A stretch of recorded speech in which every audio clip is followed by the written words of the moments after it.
नमस्कार दोस्तों, आशा करता हूं कि आप सब लोग बेहतर होंगे। स्वागत है एक बार फिर से आप सभी का SCS एकेडमी में।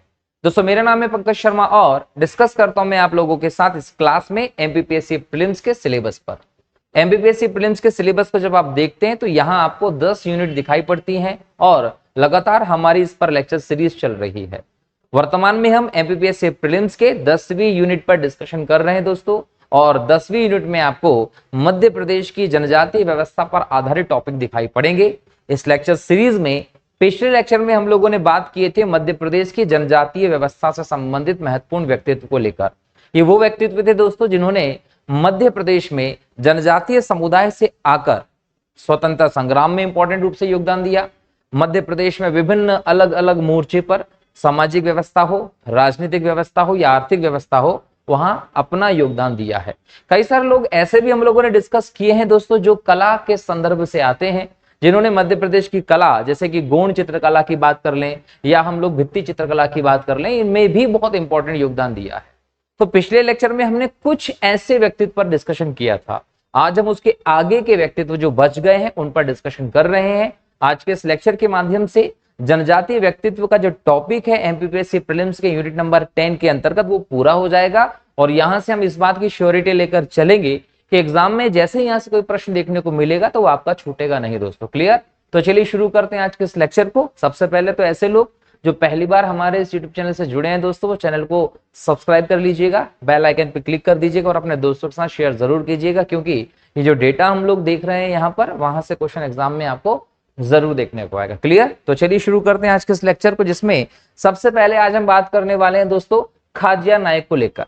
जब हम बात करते हैं दोस्तों खाज्या नायक की, तो भारत के स्वतंत्रता संग्राम में एक और महान क्रांतिकारी के तौर पर, महान स्वतंत्रता सेनानी के तौर पर हम खाज्या नायक का नाम देखते हैं।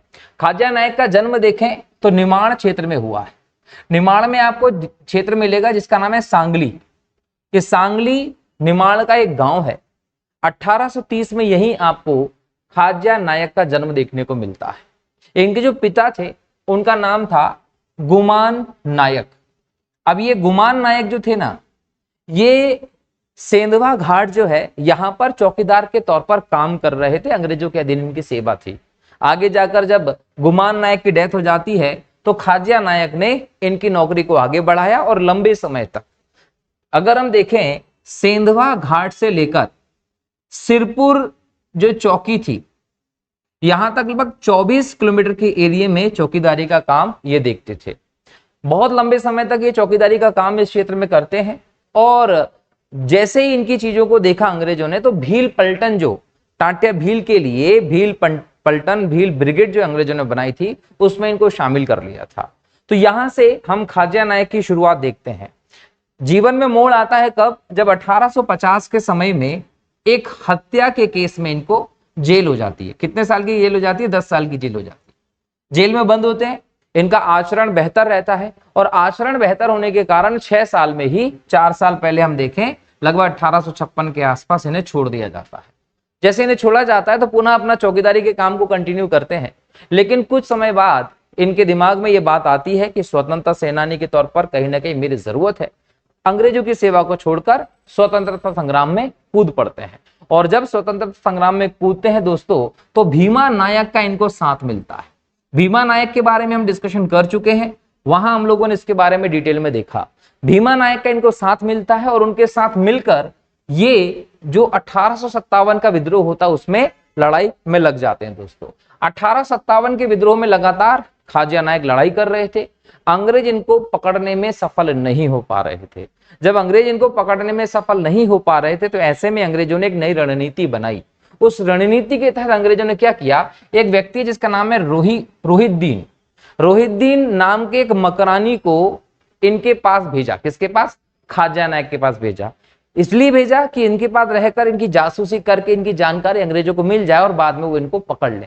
ये याद रखिएगा कि खाज्या नायक पर ही अंग्रेजों ने 1000 रुपए का इनाम घोषित किया था कि जो इनको पकड़ेगा उनको 1000 रुपए देंगे। और इनके समय की एक बड़ी घटना हमें जो देखने को मिलती है, वो देखने को मिलता है दोस्तों अंबा पानी का युद्ध। अंबा पानी का जो युद्ध है दोस्तों, ये हमें देखने को मिलता है 11 अप्रैल 1858 को। ये एग्जाम में क्वेश्चन पूछ सकता है। 11 अप्रैल 1858 को हमें अंबा पानी का युद्ध देखने को मिलता है। एक तरफ अंग्रेजों की सेना है और एक तरफ इनकी सेना है। बहुत भयंकर युद्ध होता है। इस युद्ध में खाज्या नायक की भी वीरगति होती है और इनके पुत्र दौलत सिंह की भी वीरगति होती है। दोनों पिता पुत्र इस युद्ध के दौरान वीरगति को प्राप्त होते हैं। यहां याद रखिएगा कि यहां आपको कर्नल जेम्स आउट्रम देखने को मिलेगा, जिसने खाज्या नायक को गोली मारी थी और उसके साथ ही खाज्या नायक जैसा वीर योद्धा जो है वो वीरगति को प्राप्त हो जाता है। दोस्तों 11 अप्रैल को चूंकि इनकी शहादत हुई थी, इसलिए मध्य प्रदेश में 11 अप्रैल को खाज्या नायक का शहादत दिवस भी मनाया जाता है। ध्यान रखिएगा, एग्जाम में यहां से सीधे सीधे क्वेश्चन पूछा जा सकता है। तो अंबा पानी के युद्ध में एक इंपॉर्टेंट रोल प्ले कर रहे थे खाज्या नायक, ये भी आपको ध्यान रखना है। यहां से क्वेश्चन पूछेगा एग्जाम में, क्लियर है। आगे हम देखें तो अगला जो हमें एक व्यक्तित्व दिखाई पड़ता, वो हमें बादल भोई का व्यक्तित्व दिखाई पड़ता है। बादल भोई का संबंध छिंदवाड़ा के डुंगारिया गांव से रहा है और यही 1845 में इनका जन्म हुआ था। ये गौड़ स्वतंत्रता सेनानी थे। एग्जाम में पूछेगा कि बादल भोई कौन थे, तो बादल भोई 1845 में जन्मे। कहां जन्मे? छिंदवाड़ा। छिंदवाड़ा में कहां जन्मे? तो डुंगरिया गांव। और इनको गौड़ स्वतंत्रता सेनानी के तौर पर हम लोग देखते हैं। इनके साथ हमें भीमा भोई और हुल्ली भोई भी दिखाई पड़ते हैं, जो भी महान स्वतंत्रता सेनानी के तौर पर मौजूद थे। बादल भोई के समय की इंपॉर्टेंट अगर आप घटना देखें तो ध्यान रखिएगा कि महात्मा गांधी जनवरी 1921 में छिंदवाड़ा गए थे। और जब महात्मा गांधी जनवरी 1921 में छिंदवाड़ा गए तो यहां वो बादल भोई से मिले थे। बादल भोई से महात्मा गांधी की मुलाकात जो है वो जनवरी 1921 में हुई थी, जब महात्मा गांधी कहां गए थे? छिंदवाड़ा गए थे। और कहीं ना कहीं ये एक बहुत बड़ा हमारे इन समुदाय के लोगों के लिए था कि गांधी जी आए भी और इनसे मिले भी थे। यही एक और चीज याद रखिएगा कि बादल भोई ने स्वतंत्रता सेनानी श्री विश्वनाथ सालपेकर के नेतृत्व में 21 अगस्त 1930 को रामाकोना में जंगल का कानून तोड़ा था। ये 1930 का वो समय था जब हमें दांडी यात्रा, जिसमें नमक कानून तोड़ने का काम गांधी जी ने किया था, वो दिखाई पड़ रही थी।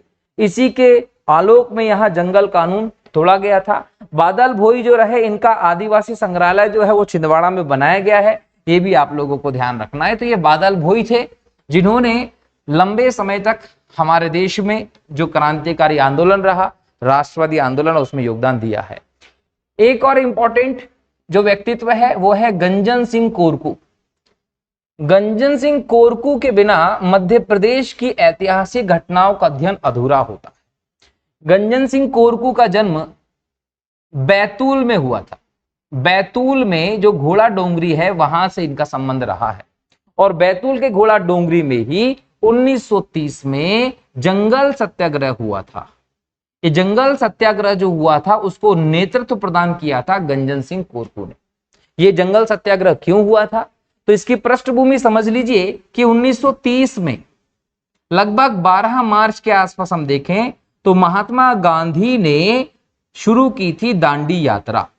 और ये दांडी यात्रा जो थी, ये याद रखिएगा कि एक लंबी यात्रा रही, लगभग 322 किलोमीटर के आसपास, जिस यात्रा में गांधी जी ने 5 अप्रैल को दांडी पहुंचे और दांडी पहुंचकर 6 अप्रैल को 1930 में नमक कानून तोड़ा था और देशव्यापी आह्वान किया था इसको तोड़ने का। इसके आलोक में ही हम देखते हैं कि गंजन सिंह कोरकू ने बैतूल के घोड़ा डोंगरी में जंगल सत्याग्रह का नेतृत्व किया। और कहीं ना कहीं हम बोल सकते हैं कि इसी सत्याग्रह के दौरान ये शहीद हो गए थे।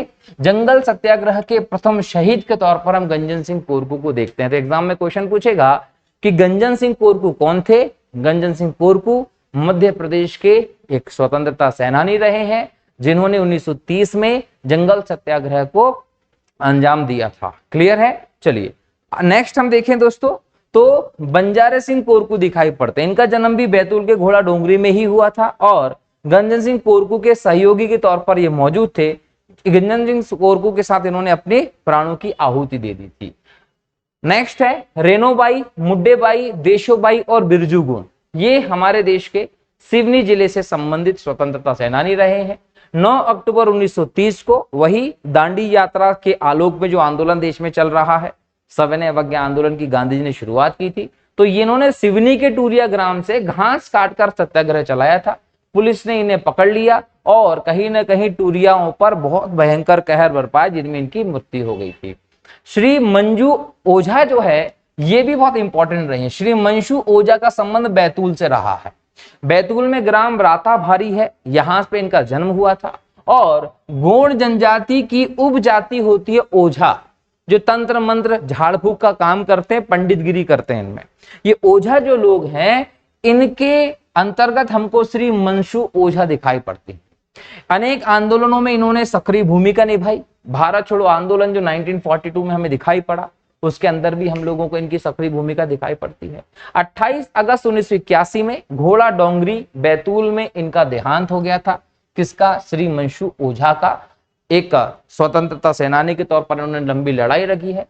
लाला पद्मधर सिंह एक गांधीवादी विचारक थे। लाला पद्मधर सिंह गांधीवादी विचारक थे, जिन्होंने रीवा के प्रमुख नेता के तौर पर अपनी छवि बनाई थी। इनका जन्म सतना के कृपालपुर में हुआ था दोस्तों, और भारतीय राष्ट्रीय आंदोलन में एक इंपॉर्टेंट रोल प्ले किया है। ध्यान रखिएगा, लाला पद्मधर सिंह थे जिन्होंने 1942 के भारत छोड़ो आंदोलन में एक इंपॉर्टेंट भूमिका निभाई थी। और 13 अगस्त 1942 को विद्यार्थी यूनियन के तत्वाधान में जो जुलूस निकला था, उस पर जब गोलियां चलाई गई थी, उस गोलियों में लाला पद्मधर सिंह भी शहीद हो गए थे। और याद रखिएगा, इन्हें रीवा का शेर कहा गया है। रीवा के शेर के नाम से कौन प्रसिद्ध है? तो लाला पद्मधर सिंह है। नेक्स्ट है जमुना देवी। जमुना देवी जो है, इनका नाम याद रख लीजिएगा कि जमुना देवी जन्म कहां हुआ है? धार में। कहां? सरदारपुर में। इनका उपनाम एग्जाम में पूछ सकता है, इन्हें बुआ जी के नाम से जाना जाता है। तो एग्जाम में पूछेगा आप लोगों से कि किस व्यक्तित्व को, मध्य प्रदेश के जनजातीय व्यक्तित्व को बुआ जी के उपनाम से जाना जाता है, तो वो जमुना देवी है। और 1998 में पहली महिला उप मुख्यमंत्री आदिवासी के तौर पर ये जानी जाती हैं। 2003 में हम देखें तो पहली महिला विपक्ष की नेता के तौर पर जानी जाती हैं। 2001 में हम देखें तो भारत ज्योति सम्मान से इसको सम्मानित किया गया था। और भारत में अगर हम बात करें मध्य प्रदेश में, तो पहली महिला प्रोटेम स्पीकर के तौर पर भी जमुना देवी को तो हम लोग देखते हैं दोस्तों, ये ध्यान रखिएगा। नेक्स्ट है राजा नरेश चंद्र सिंह। राजा नरेश चंद्र सिंह जी जो है वो छत्तीसगढ़ से संबंधित रहे हैं। 13 से 25 मार्च 1969 तक 13 दिन तक मध्य प्रदेश के मुख्यमंत्री भी रहे। कांग्रेस से मतभेद हो गए, पद से इन्होंने इस्तीफा दे दिया था। मध्य प्रदेश के पहले आदिवासी मुख्यमंत्री के तौर पर राजा नरेश चंद्र सिंह का नाम आता है, ये आप लोगों को ध्यान रखना है। कांतिलाल भूरिया झाबुआ के आदिवासी नेता हैं। 2009 में कैबिनेट मंत्री रहे हैं केंद्र सरकार। कांतिलाल भूरिया 15वीं लोकसभा में जनजातीय मामलों के मंत्री भी रहे हैं दोस्तों, ये ध्यान रखिएगा। दिलीप सिंह भूरिया झाबुआ में इनका जन्म हुआ है। ST/SC आयोग के अध्यक्ष भी रहे हैं। जो पैसा कानून आया था 1996 में, उसको बनाने में इनका एक इंपॉर्टेंट श्रेय है। तेंदुपत्ता नीति जो हमारे मध्य प्रदेश में लाए, कि मध्य प्रदेश पहला राज्य बना जिसने तेंदुपत्ता नीति लेकर आया था, उसमें इनका इंपॉर्टेंट योगदान है। अखिल भारतीय सहकारी संघ के अध्यक्ष रह सके हैं। और बोफोर्स घोटाले की प्राथमिक जांच के लिए जो संसदीय कमेटी बनी थी, उसके सदस्य के तौर पर भी ये शामिल थे। यहाँ पर कुमारी मीना सिंह मांडवे उमरिया जिले की हैं दोस्तों, और उमरिया के मानपुर क्षेत्र से विधायक हैं। जनजातीय कल्याण विभाग तथा अनुसूचित जनजाति कल्याण मंत्री भी ये रह चुकी हैं। इसके अलावा हम देखें तो उमंग सिंह सिंघार धार से संबंधित हैं। वर्तमान में मध्य प्रदेश विधानसभा में नेता प्रतिपक्ष के तौर पर मौजूद है। अमृतलाल विठल दास ठक्कर, ठक्कर बाबा के नाम से हम इन्हें जानते हैं। तो गुजरात के भावनगर में, आपको याद रखिएगा, अमृतलाल विठल दास ठक्कर इनका पूरा नाम है। और इनको किस नाम से जानते हैं हम लोग? ठक्कर बाबा के नाम से जानते हैं। भारतीय संविधान सभा के सदस्य थे। 1905 में गोपाल कृष्ण गोखले द्वारा जो सर्वेंट ऑफ इंडिया सोसाइटी बनाई गई थी, उसके सदस्य के तौर पर थे। और जनजातियों को सबसे पहले आदिवासी शब्द देने का जो काम किया था, वो भी इन्होंने, इस ठक्कर बाबा ने किया था, ये ध्यान रखना आप लोगों को। नेक्स्ट है पेमा फाल्या। पेमा फाल्या दोस्तों बहुत ज्यादा फेमस है, इनके बारे में क्वेश्चन पूछता है। अगर हम देखें कि पेमा फाल्या जन्म कहां हुआ इनका, तो जन्म हुआ है दोस्तों अलीराजपुर। अलीराजपुर जो है यहीं पर आपको चंद्रशेखर आजाद नगर दिखाई पड़ता है, जिनका नाम चंद्रशेखर आजाद जी के नाम पर पड़ा है। यहीं पर आपको पेमा फाल्या का जन्म दिखाई पड़ता है। पिथौरा चित्रकला के बारे में मैंने आप लोगों से डिस्कस किया था। भील चित्रकला की एक इंपॉर्टेंट विधा है पिथौरा चित्रकला। इसके सर्वश्रेष्ठ कलाकार के तौर पर पेमा फाल्या को जाना जाता है। मध्य प्रदेश की जो विधानसभा है, इसमें चित्र बनाने का काम भी पेमा फाल्या जी ने किया है। इन्हें 1986 में शिखर सम्मान मिला हुआ है और तुलसी सम्मान 2017 में दिया गया है। तो यहां से क्वेश्चन आ सकता है कि पेमा फाल्या का संबंध मध्य प्रदेश के किस जिले से है, तो अलीराजपुर से है दोस्तों, और 2017 में इन्हें तुलसी सम्मान दिया गया है। ऐसे ही आप देखिए जनगढ़ सिंह श्याम, डिंडोरी के पाटनगढ़ गांव में इनका जन्म हुआ था। भारतीय कला का एक नया स्कूल बना है, इस स्कूल का नाम दिया गया था जंगल कलाम। इसके निर्माता के तौर पर आप जनगढ़ सिंह श्याम को देखते हो। जंगल कलाम गौण चित्रकला में सबसे पहले कागज व कैनवास का उपयोग करने की व्यवस्था को बढ़ावा देने वाला रहा है, और ये स्कूल जो है वो जनगढ़ सिंह श्याम ने शुरू किया था। गौण भित्ति चित्रकला के पहले पुरुष चित्रकार के तौर पर आप जनगढ़ सिंह श्याम को देखते हो। इन्हें 1986 में शिखर सम्मान मिला। भारत भवन हो या विधानसभा हो मध्य प्रदेश का, यहां पर आपको इनके चित्र देखने को मिलते हैं। डिंडोरी की गौण चित्रकला को जो जीआई टैग मिला है, उसको जीआई टैग दिलाने में इनका एक इंपॉर्टेंट रोल हमें दिखाई पड़ता है दोस्तों। नेक्स्ट है भज्जू सिंह श्याम। इनका जन्म जो है वो पाटनगढ़ डिंडोरी में ही हुआ था, और भज्जू सिंह श्याम भी गौण चित्रकार के तौर पर जाने जाते हैं। इनकी पुस्तक लंदन जंगल बुक है दोस्तों, 2018 में इन्हें पद्मश्री से सम्मानित किया गया है। और पाटनगढ़ को चित्रकारों का गांव कहते हैं, जो कहां है, डिंडोरी में है दोस्तों, ये ध्यान रखिएगा। ऐसे ही आपको अगला मिलेगा जोधैया बाई। जोधैया बाई जो है ये उमरिया की है और बेगा जनजाति से संबंधित है। बेगा चित्रकला के लिए प्रसिद्ध है जोधैया बाई, और इन्हें नारी शक्ति सम्मान 2020 दिया गया था। 2023 में इन्हें पद्मश्री भी दिया गया था। तो इनके बारे में चीजें याद रख लीजिएगा कि जोधैया बाई कौन है दोस्तों। वैसे ही भूरी बाई का लेकर नाम आता है। भूरी बाई एक फेमस व्यक्तित्व है हमारे मध्य प्रदेश का। इनका जन्म हुआ था दोस्तों झाबुआ में। झाबुआ जब आप जाएंगे तो यहाँ आपको पिटोल गांव मिलेगा, यहां पर इनका जन्म हुआ था। और भूरी बाई भी पिथौरा चित्रकला के लिए ख्याति प्राप्त है। भीलों की चित्रकला है, जैसे पेमा फाल्या को जाना जाता है इसके लिए, वैसे ही भूरी बाई को जाना जाता है। भील समुदाय की पहली कलाकार के तौर पर हम इन्हें देखते हैं, जिन्होंने चित्रकला के लिए, याद रखिएगा, चित्रकला के लिए पेपर का प्रयोग किया है। पेपर का प्रयोग किया है चित्रकला के लिए भूरी बाई ने। 2021 में भारत सरकार ने इन्हें पद्मश्री से नवाजा था, और 1986 में इन्हें शिखर सम्मान, 1998 में इन्हें अहिल्याबाई सम्मान दिया गया था। किसको? भूरी बाई को।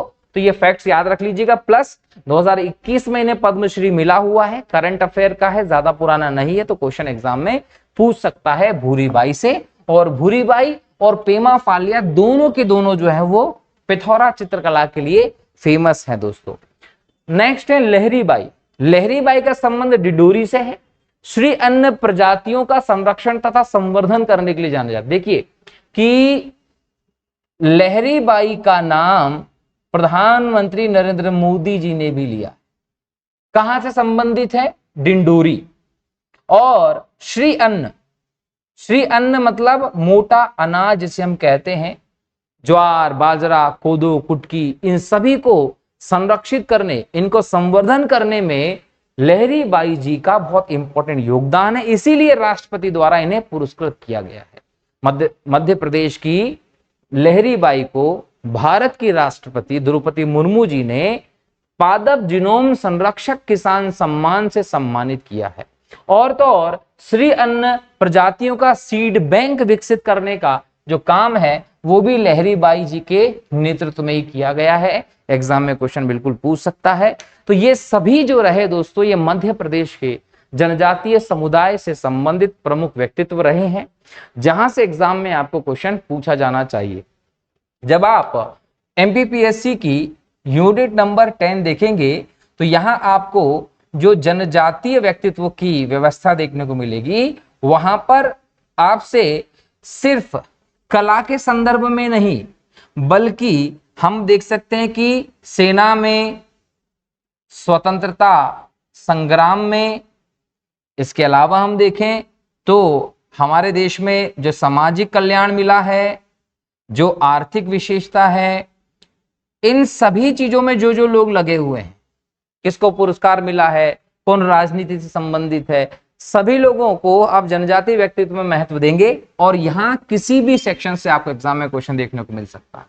इसलिए मैंने 2 लेक्चर में एक पार्ट 1 डाला है और एक पार्ट 2 डाला है जनजातीय व्यक्तित्व के ऊपर, और दोनों ही पार्ट में मैंने जितने ज्यादा लगभग सभी जनजातीय व्यक्तित्व को समाहित करने का प्रयास किया और उनकी समस्त जानकारी जहां से एग्जाम में क्वेश्चन आ सकता है वो डिस्कस किया। तो इसको अच्छे से लिख लीजिएगा दोस्तों, और बार बार लेक्चर सुनकर इसको याद कर सकते हैं, क्योंकि सवाल देखने का या सुनने का नहीं है, सवाल है 10 प्रश्नों का, 20 अंकों का, और हम ये चाहते हैं कि आपके 10 प्रश्न 20 अंक पूरे मिले इस यूनिट से जो भी है। ठीक है, तो अगले लेक्चर फिर मिलता हूं नए टॉपिक के साथ। तब तक के लिए बहुत बहुत शुक्रिया दोस्तों।